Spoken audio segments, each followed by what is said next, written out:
We have a nice little column of riflemen coming up right now, backed up by some engineers, just regular engineers. Again, be careful when you're on the open roads. You do have the worst cover possible. You take extra damage, so that's all looking pretty bad here. On the right-hand side, looks like the anti-tank gun way over here was deployed at some point and is taking some wonderful shots at this flak panzer, but that's getting out of there right now as the grenadiers are moving in to take control. And it looks like the riflemen here, for the most part, are going to take over. And they're doing pretty good, but now, of course, they are left with just a flak panzer, and the flak panzer eventually will inflict the necessary casualties to scare these guys off. They are Vet 2. They are still full power with grounding automatic rifles, but honestly, even with the damaged engine, there's really not too much that they can do out there. Anti-tank gun is sneaking in, trying to see if he can get some kills, especially anti-tank gun versus the wounded flak panzer, no problem. But as you can see, a mobile flak panzer is just beautiful. It is practically an anti-tank gun, just because it can kill the crew so easily. Like we're going to see right now, undoubtedly, unless some sort of support shows up.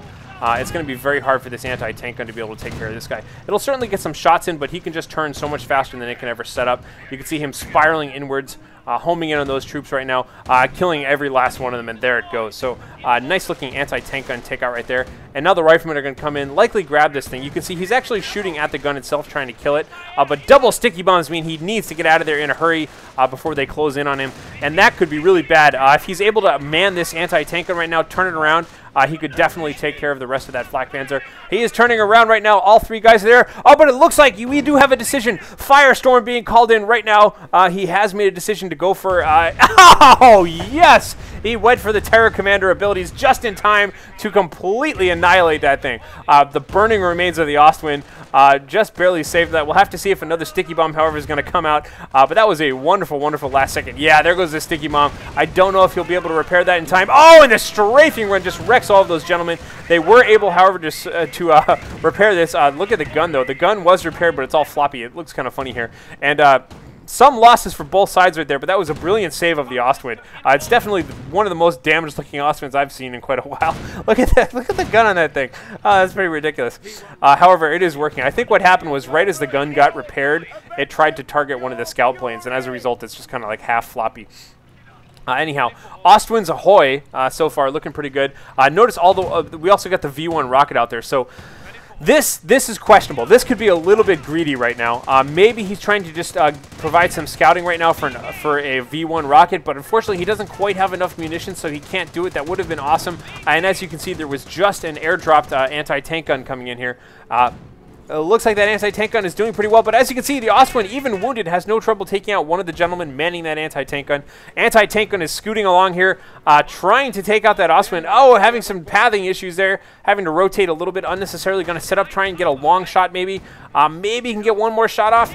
Boom! Oh, and he completely whiffs. Oh, he chokes right when his allies need him the most. I think this slow-motion Ostwind is going to be able to get out of there.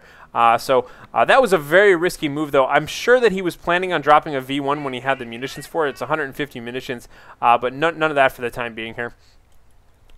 Wonderful looking flank. Again, this is a super annoying point to capture, but however, the fact that Itaperuna has this strategic point means his territory will actually remain connected, as you can see on this map here. It is all still connected around that point, so that's not the most terrible thing in the world. Now we see, ooh, what do you think when you see a whole bunch of grenadiers moving up right now, firing Panzer Shreks at a weapon support center, sorry, at a barracks? Yes, he's calling it a V1. Listen to that sound. The stillness. Where is it coming? Where is it coming? We all know where it's coming. It's coming right here. Boom! There goes the V1. Oh, it didn't do that much damage, but, you know, it could have been worse. I think if it had gone a little bit deeper, honestly, I would have targeted more like way back here just to make sure you hit everything. But it looks like he nearly took out both of these buildings. I'm surprised he didn't actually just stick around, you know, a little bit closer and come back in, because a couple of Panzer Shreks really could have finished that off. We do see some airdrops, supply drops coming in right now. That's looking pretty good. And, yeah, always interesting. I always love waiting for that sound. And 3 versus 3 games in particular, oh, man. Whenever that would happen, we'd all be like, wait, do you hear a V1? I hear a V1. Oh, my God, it's a V1. And then we all would look at the minimap and try and figure out, like, oh, okay, what do I have? I have Calibes. Crap, can you see my Calibes? Oh, my God. And I'd take my Calibes and drive them away. And then inevitably, we'd all hold our breath and it would land on somebody else's army. But you always just kind of sit and just, oh my god, did he see me? Is the V1 coming at me? Anyhow, beautiful looking attack right here. Wonderful grenade spike right there. Just dropping the grenade right in the path of those riflemen. They took some damage, but oh, strafing one once again is going to do terrific damage to all of these gentlemen here. And you can see the Ostwind, however, backing them all up. These Ostwinds are being heroes so far this game. 11 kills for this Ostwind. Where'd that really wounded one go? 14 kills for that gentleman right there. So he's definitely keeping them in the game. Sticky Bomb is unavoidable at that point. He has a damaged engine, but honestly, point blank, he could very well kill that last guy if he gets lucky with a shot or two. And that gentleman is just barely going to make it out of there. You can see the riflemen are doing quite a number on the troops that Itaperuna has out there. However, the riflemen are just getting obliterated by these Ostwinds. And honestly, at this point, there's not a lot on the battlefield that is even countering these Ostwinds very well. Look at this anti-tank gun. I didn't even see this here. This anti-tank gun crawled all the way across the map. Did it crawl? Is that the same anti-tank gun? Let me take a look here. That could be a new one, but I think that is actually the same anti-tank gun. Yeah, there's only one anti-tank gun out here. This anti-tank gun came all the way out here hunting for that one wounded Ostwind, and yet again he was unable to get it. That is a Vet 3 Ostwind, by the way, so the veterancy being researched quite a bit. And now, oh god, it looks like all the worker bees are coming, and they are just pissed off. Worker ants, whatever, bees, ants, you know, however you want to mix that metaphor there. And trying to provide some sight just to kind of help out with the Ostwind. And once again, whiffing a shot. Notice, by the way, that these anti-tank guns have much bigger range than they can see, so using the scout plane right there was actually a pretty good idea. But it looks like they were able just to kind of swamp that thing and shoot them all down. Again, though, the riflemen just going to come by and pick them all up right now. I'm going to go ahead once again and swap back to Itaperuna's point of view. Just to keep an eye out for any more commander abilities. You can see very wounded flak panzers, but they are Vet 3 flak panzers, looking pretty good here. I haven't really seen any inspired assault so far. Firestorm we saw beautifully used. In fact, that was the only reason I think he bought it, Terror in the first place, was he needed that just last-minute call-in ability right there. Again, this anti-tank gun is just going so deep into enemy territory here. You can see the riflemen as well are they're just getting totally caught up here in the moment. They want to get a sticky bomb. Oh, God, stop. You can see he's outranging his own repairs. Oh, thank God that did not kill them, and he's going to be okay for the time being here. But even crawling away at that slow pace, trying to repair from behind is bad because your guys inch up to it, they get ready to repair, and then they retreat again. Looks like the guy with the Luger here is going to take a couple of free shots. This guy's a pimp, by the way. Little Lugers, they tend to get lots of random kills. They're pretty interesting. I've definitely had snipers killed by that one guy with the Luger at the back. It's very frustrating. Oh, a whole squad goes down right there. We've got all sorts of explosions going off right here in the middle. Vet 3 rifleman, though. Beautiful looking rifleman. I love the call-in tank support here. Unfortunately, it's going to be a little bit slow. You can see even the slow Ostwind has time to see that one and back off right now. Again, the points are not looking too bad. It's 347 right now for Itaperuna, and 228 going to be going on here for EuropeMint. EuropeMint is really holding in there. You can see, again, notice, by the way, I just want to point out that the map position right now is still determined by the kind of initial, oh no, and that anti-tank gun got taken down here. The map position late game is still somewhat determined by the original intentions of the players early game. Early game, Itaperuna had a definite preference for attacking the middle, whereas his opponent wanted the flanks, and still late game, we see that exact same distribution of stuff going on here. Itaperuna has managed to maintain victory point control just because you could see that he was blind to the flanks. He didn't really want anything to do with the flanks, and as a result, he's been kind of behind the beat so far this game. But now you can see these Vet 3 Austrians are just glorious looking. These guys are going to come out here and just make mincemeat of all these riflemen. The riflemen are going to run up. They're going to sticky it. They're going to get shot up by a bunch of Vet 2 grenadiers out here, and just didn't even get a chance to get a sticky bomb out there. At this point in the game, he's having a really hard time getting lucky. Ooh, nice little strafer in there, getting lucky with these anti-tank guns. The anti-tank guns keep getting picked off or flanked by all of the Ostwinds. So definitely tricky looking stuff there. Yet more Grenadiers, yet more Ostwinds. Well, the same two Ostwinds, a ton of Grenadiers, and a whole bunch of Pioneers as well to kind of aid in the reparations there. You can see here that we have some paratroopers actually being dropped in right now too. Paratroopers can be upgraded with the recoilless rifles. Pretty good looking little, you know, bazooka-like device. Honestly, it's not bazooka. It's not. It's more like an artillery shell that you fire off your shoulder. But good anti-tank stuff there. We do see a firestorm going on right now. Where was that? Did I just miss it? Was it right here? I think it was. I think he called another firestorm in the front of his base, perhaps. No, it was up top. There we go. Never mind. Of course. He was wrecking a whole bunch of riflemen that were trying to cap this fuel point here. I'm just kind of looking at the burning remains of these gentlemen. Always having trouble looking around right now. Obviously, that blast mark is simply from the original V1 that was out there. Once again, getting very sneaky here, knowing that he has the fully repaired Vet 3 Ostwinds. Look at this, 20 kills, 22 kills. These guys are real bosses right now. He is going for the gold right now. And at this point in the game, he knows that there aren't too many anti-tank guns out there that he has to worry about. You can see some reinforcements flying in right now. Pretty funny, I believe they can shoot at the reinforcements while they're coming down too with their flak, and that can be pretty brutal as well.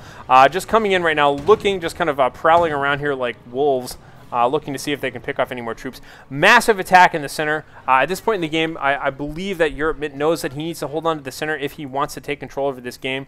But honestly, he is just having so much trouble with these Austrians. You really would think that sticky bombs and anti-tank guns and paratroopers would be enough to do it. And really, the only difference there is that I think for the most part, Itaperuna either got lucky or outplayed EuropeMint in terms of those two units kind of battling out. Because that's the only struggle this game right now, is armor versus anti-armor. And honestly, it's stuff like this that has the armor so far ahead. You can see the anti-armor here is just having trouble staying alive right now. Grenadiers are just doing monstrous things to all of these people, and stuff is looking really good right now for Itaperuna. Just leveraging all of that extra stuff. And what the hell? Oh, look at these riflemen came in here and they just picked off this pack, I believe. That's probably what was going on there. But once again, these Austrians are just chewing the place up right now. I really love that. Austrians sometimes. Some people have as their entire strategy get an Austrian and win the game. Honestly, this wasn't that kind of game necessarily, because EuropeMint is no slouch. He's a really good player, and he knew what was going on, and he was actively trying to counter it. And it was just a matter of Itaperuna was just kind of countering his counter by just kind of maneuvering and you know, good positioning and stuff like that. So at this point here, it looks like Chiatazino reveals that he is in fact Itaperuna, and was letting him know who is who out there. But you can see a lot of good manner here. That's one of my favorite things to see, is good manner. Even throughout this game, before the end was even decided, the players were saying back and forth to each other, "You're pretty good." You know, they actually enjoy having a good fight right here. That's, you know, just kind of good manner. It's like you enjoy playing against good opponents, as opposed to you only care about winning, and everything else is bullshit and it's imbalanced. It's unfair when you lose. You know, and much better much better manner out there. Anyhow, so the two are just kind of agreeing that the game is over at this point right now, and it looks like Itaperuna is saying it's okay, relax. Well played game there. I'm fine with all of that. And now you can see that this is the base destruction victory that you rarely actually get to see. But honestly, this game would be over by base destruction before it would be over by anything else. A little bit of fire. Oh no! I was gonna say the recoilless rifle is doing some damage there. Honestly, he can pick up the recoilless rifles with his rifleman here. But honestly, pretty much these guys are going to come in here. They're going to focus down all of the bunkers and stuff like that. He's going to drop a V1 in the base, and it'll be over by base destruction. Occasionally, this does actually happen. It's faster to win by base destruction than anything else. You can see here that, oh man, these Austrians, 30 kills, 35 kills, 6 kills for the new guy, but he also got to take out a building there, so that's pretty good. But yeah, man, that is a pretty fun game here. We'll have to see exactly how much longer these guys are staying, and I'm not sure if he's in it for the win right now or not. But I mean, if he's, you know, trying to actually fight this out, you can see there is some sneakiness going on. He's obviously queued up some things that are happening up here. The riflemen are moving out more towards the center, perhaps trying one last attempt at grabbing some victory points or something like that. But honestly, the problem right now is that he's going to lose by base destruction, regardless of how the victory points pan out. And we have, it looks like a V1's coming in. V1. Be careful though. You do still have all of your Austrians in the middle of the space here. Where is that V1? Boom! There it goes, right in the south side. Oh, beautiful! And it even hit a whole bunch of these gentlemen. This is actually kind of cool here. That was a weird thing.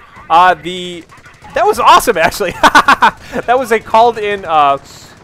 That was a called-in anti-tank gun, and the anti-tank gun got killed by the V1 right before the guys landed. So one guy in the anti-tank gun got killed, and as a result, the whole squad just became a two-man airborne squad.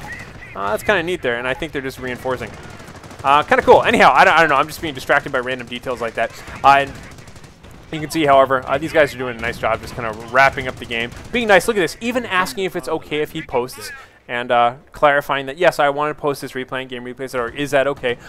Respect between top players. I love seeing that sort of thing. Anyhow, I hope you guys enjoyed this game. I'm Harlequin. Once again, I do cast lots of Company of Heroes games, lots of Dawn of War 2 games. If you did, feel free to check out my channel if you haven't already. Subscribe. Tons of playlists up there. Lots more games where this came from. I do update daily.